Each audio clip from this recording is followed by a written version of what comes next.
Ayatollah Ali খামেনির জানাজা অনুষ্ঠানে যোগ দিয়েছেন বাংলাদেশ সরকারের প্রতিনিধি দল। সফরের ফাঁকে ইরানের পার্লামেন্ট স্পিকার মোহাম্মদ বাঘের গালিবাফের সঙ্গে দ্বিপাক্ষিক বৈঠক করেছেন বাংলাদেশের স্পিকার হাফিজউদ্দিন আহমদ বীর বিক্রম।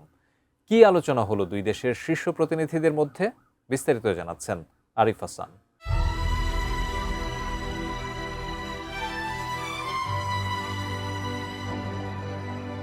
মৃত্যুর ৪ মাস পর রাষ্ট্রীয় মর্যাদায় দাফন করা হচ্ছে ইরানের প্রয়াত সর্বোচ্চ নেতা আয়াতুল্লাহ আলী খামেনিকে। আগামী ৪ থেকে ৯ জুলাই কয়েক ধাপে অনুষ্ঠিত হবে তার শেষকৃত্যের আনুষ্ঠানিকতা। এতে অংশ নিতে বিশ্বের বিভিন্ন দেশের মতো বাংলাদেশকেও আমন্ত্রণ জানায় ইরান। সেই আমন্ত্রণে সাড়া দিয়ে বাংলাদেশ সরকারের প্রতিনিধি দলের নেতৃত্বে তেহরানে পৌঁছান জাতীয় সংসদের স্পিকার হাফিজউদ্দিন আহমেদ বীর বিক্রম। ২ জুলাই ইরানে পৌঁছালে বিমানবন্দরে তাকে স্বাগত জানান দেশটির ডেপুটি স্পিকার হামিদ রেজা হাজি বাবাই।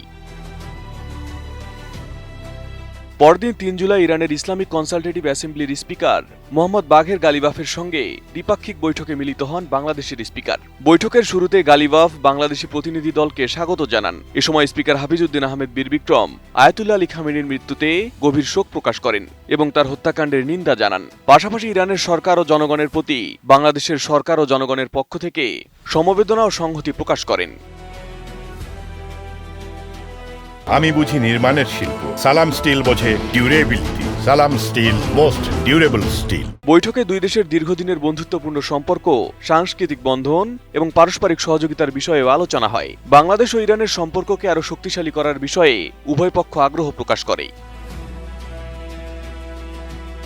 এ সময় স্পিকার হাফিজউদ্দিন আহমেদ সম্প্রতি ইরান ও যুক্তরাষ্ট্রের মধ্যে স্বাক্ষরিত শান্তি সমঝোতা স্মারক বাস্তবায়নে স্পিকার গালিবাফের ভূমিকার প্রশংসা করেন। তিনি আশা প্রকাশ করেন এই উদ্যোগ ইরান সহ পুরো অঞ্চলে শান্তি, স্থিতিশীলতা ও সমৃদ্ধি প্রতিষ্ঠায় ইতিবাচক ভূমিকা রাখবে।